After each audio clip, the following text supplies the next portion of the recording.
plan as a staff, you really have to limit it to 3. One of the things that I do with our staff, and I really enjoy doing, is sitting in a room and putting all your thoughts about whatever subject it is. If it's winter conditioning, if it's, what you want to achieve that week in the game, and boil it down to 3 things.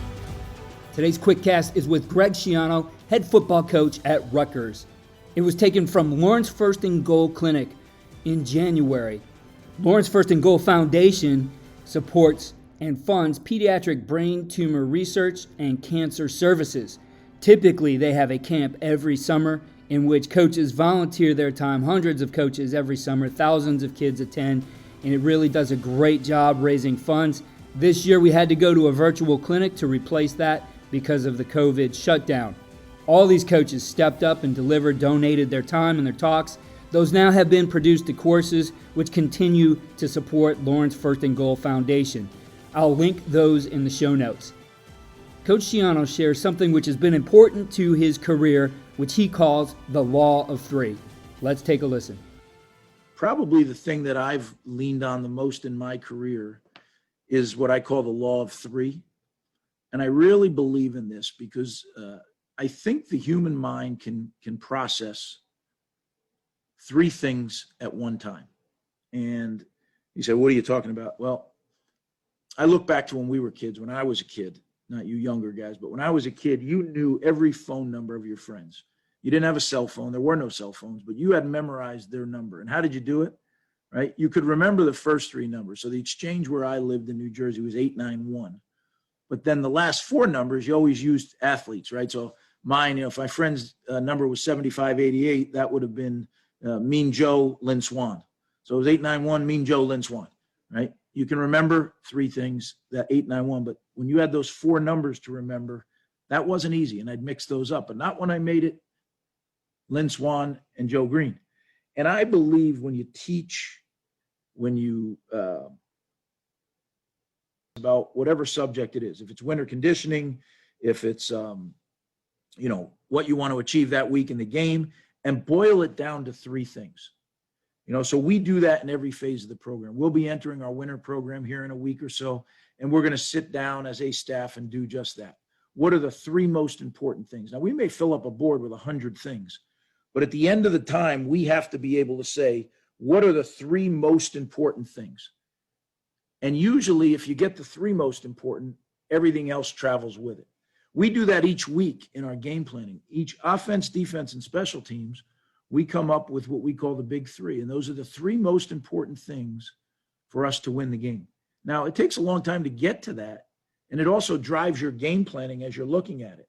Now, some of it may be your things that are your normal big 3 that you use in all phases of football, whether it be ball security or, toughness. But a lot of times it's specific to the opponent. If they got a great edge rusher, one of the things we got to negate number 99. We got to make sure he is blocked. So that'll drive our game planning. What are we going to do? We may chip them. We may slide to protection to them. We may do things where we're coming inside out on them or outside in on them and in run action stuff just to tie him up and try to negate him. And I think that's one of the best things that I've been able to do as a coach. And it's simple, but one of the things I noticed, whether it was as a coach or when I'd go speak to businesses, I always love to do this. I said, hey, tell me about your business. What are the 3 cultural tenets of your business? What are the main 3 pieces of your culture? Because culture right now is the most overused word in all of sport and all of business, but I think it's probably the most important word. Yet when you ask the question, what do you get? You can get 50 different things. And they're all good. They're all great things, right? We're going to be focused. We're going to be dedicated. We're going to be selfless. You go down the list. Every one of those things is good. But when you ask people in the same organization and they can't fire them off at you, then really what you have is you have a lot of good stuff, but you don't have a culture. And one of the things, our culture is very simple. It's not real complicated. It's family, trust, chop. Right? And family, one of the terms that we used back when I was here first was family. Forget about me, I love you. And our definition of love is sacrifice. So really it's forget about me, I'm going to sacrifice for you. Now I could just say, hey, be a great teammate, be selfless. But that's our kind of acronym that we use, and we use it all the time. And I'm really proud of our coaches because they work it into their teaching. They work it into their coaching. If I'm a defensive end and I have contain, I have to practice family. I have to be unselfish and sacrifice. And I can't dip underneath if the blitz is all coming inside. I can't do that. Right. And I love the way, Coach Panagos works it into his teaching. So when I look at things and say every single person in our building, whether it's the cleaning people, whether it's the food service, whether it's the coaches, the players, support staff, I think every person you could walk in the building and say, hey, what's your culture at Rutgers? And they'd spit it, family, trust, chop. So forget about me, I love you. Forget about me, I sacrifice for you. The second thing is trust, right? And a lot of people in coaching, they talk about different things. We keep it real simple. To me, trust is 100% honesty. That's the one part of it. And the second part is do what you're supposed to do when you're supposed to do it. Now, what does that mean? Well, 100% honesty. I think a lot of times people are, for the most part, honest. But how many times do you ask a player a question and they give you the part of the answer that makes them look good, and they leave out that little part like, yeah, I was also at the party when the cops came, right? I call that lying by omission. And then the other way you can lie is you can lie by commission. You look a man in the eye and you tell him a lie. Those two things we really have no place for in our program, right? And I really, really am hard on that. Is really harder on that than some things that people might think he'd get mad about that. No, but I just want you to tell me the truth, because I feel if you tell me the 100% truth and I do the same to you, we can work out whatever issues we have. So 100% honesty, and then do what you're supposed to do when you're supposed to do it. If I continually do what I say I'm going to do, and I do it when I say I'm going to do it, you're going to build trust in me. Now, do I have to be competent at my job? Sure. Yes. As a coach, I better know my X's and O's. I better know my technique, how to teach it. But when I continually say, hey, let's meet at 3:00 and go grab a sandwich, I want to talk to you about, and then you show up at 3:30, well, then the kid loses trust in you. If you tell the young man, hey, this is your week, man, you practice hard, you're going to play, right? That's the worst thing you can do. I talk to our coaches all the time. Under promise, over deliver. Because when you tell them this is your week, you go work hard, you're going to play, and then he doesn't play, man alive, have you lost that kid? Because he's got to go out and face his family, probably his family and friends that he told this was the week he was going to play. Man, what a bad deal. So I really believe on 100% honesty, do what you're supposed to do when you're supposed to do it. So it's family, it's trust, and then our last thing is chop. And chop is nothing more than a metaphor for being able to have great mental and physical toughness and being able to focus on that spot on the tree, regardless of what's going on. We call it bombs, right? You got to be able to hold that axe and swing it as hard as you can at that spot on the tree and not take your eye off it, regardless of what bombs are going off around you. Now, what are bombs?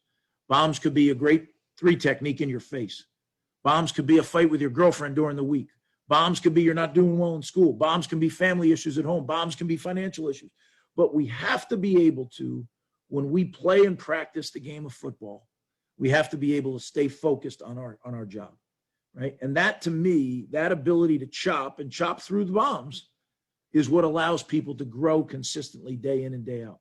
And if we can find young men that are willing to do those 3 things, and the first one's probably the hardest of all of them, right? You talk about putting the team before yourself. Forget about me.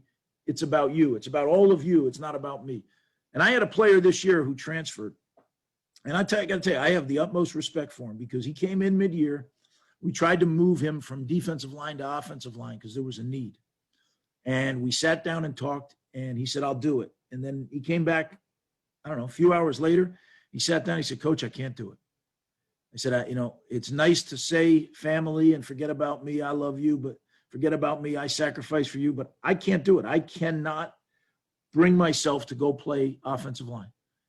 Now, it's not what I wanted to hear, but I respected the heck out of the guy, and I made every accommodation to help him find a new place, and that was good. He was honest with me. I was honest with him.